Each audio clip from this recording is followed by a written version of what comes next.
Hi, this is Julia M. Spencer. I'm a real estate advisor, investor, and enthusiast, and welcome to one of my YouTube videos. I just came from a house that I recently purchased at a tax sale foreclosure, and it ended up being a family, and this is what usually happens with tax sale foreclosures. Where the parents or the owners of the property had died, they're elderly.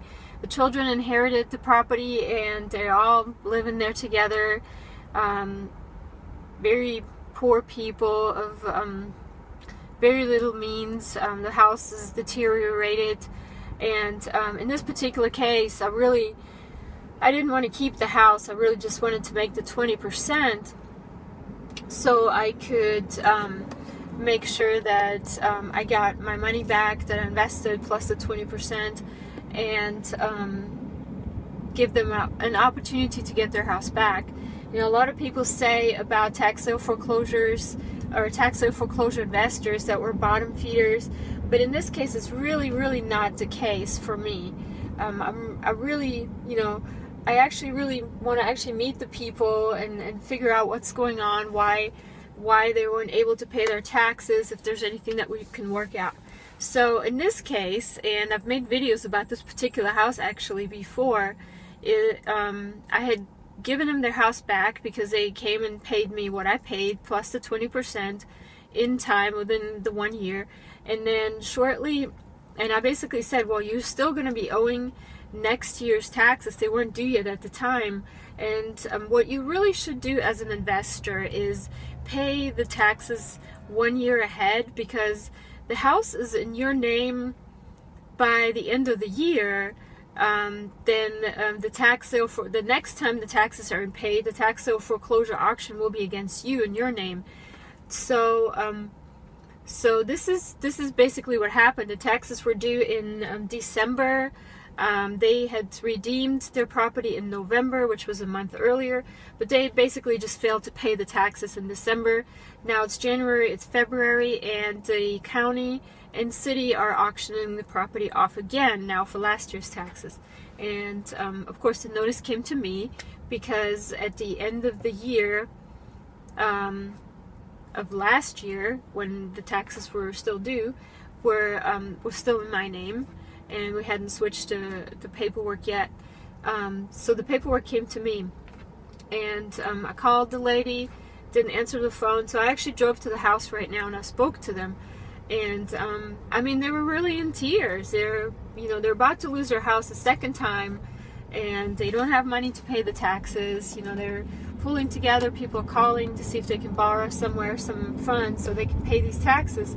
But basically what I recommended to them, and that what I would say to you as well, if you ever find yourself in a situation where you can't pay the taxes on your property, go to the county officials and the city officials, because most times they don't want you to lose your house. They want to collect taxes. They don't want to have to deal with selling and dealing with angry people.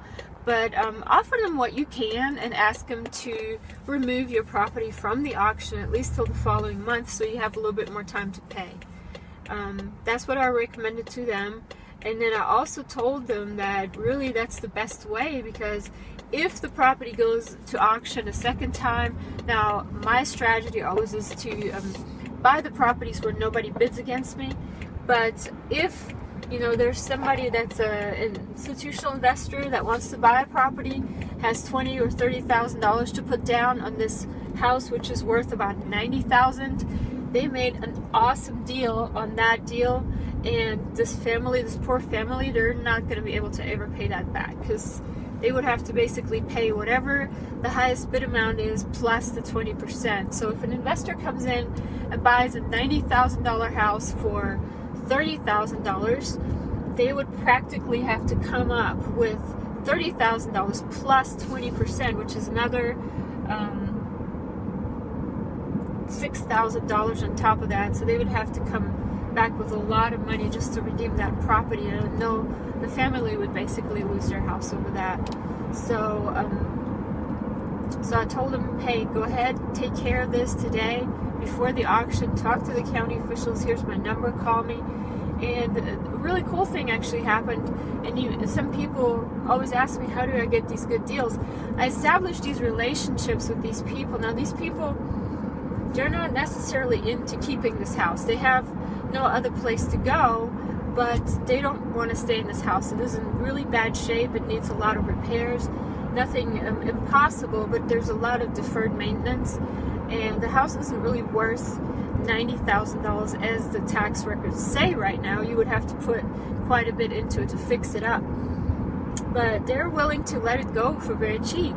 And this means the property can go to an investor for very cheap with a good title, with a good marketable title that you can get a mortgage against to get it fixed up and not have to go through this whole tax sale foreclosure hassle where it takes, you know, quite a while to clear a title and to do a quiet title action or to foreclose on a possibility of the original owners to redeem it. So what I always say is tax sale foreclosure.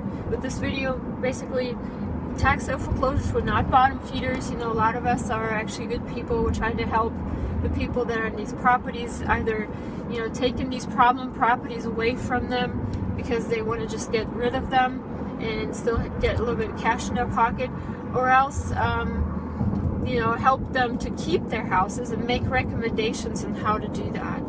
So I'm really happy actually right now. I established yet another good relationship. I might be able to buy this house in the future for very cheap, even if they do pay their taxes off this year.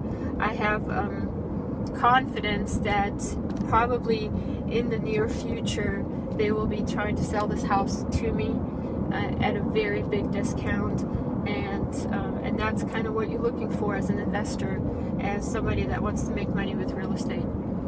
So for more tips like this, go to my website. It's www.juliamspencer.com. Sign up for your free newsletter. Download your free guide to real estate investing today. It's my first module of my first audiobook, Beginner Series to Real Estate Investing. There's a whole bunch of other really cool products on there. Anything from flipping, from investing in real estate in the United States if you're a foreigner. There is also a product on how to become a good landlord, successful landlord, and also a product that I'm working on right now is specifically on tax sale foreclosures, which will have this kind of information in it and a lot more stories and a lot more informational bits that you can learn from and become successful in real estate. So go to my website, juliamspencer.com today and sign up. Thank you. For your free guide to real estate investing, visit juliamspencer.com.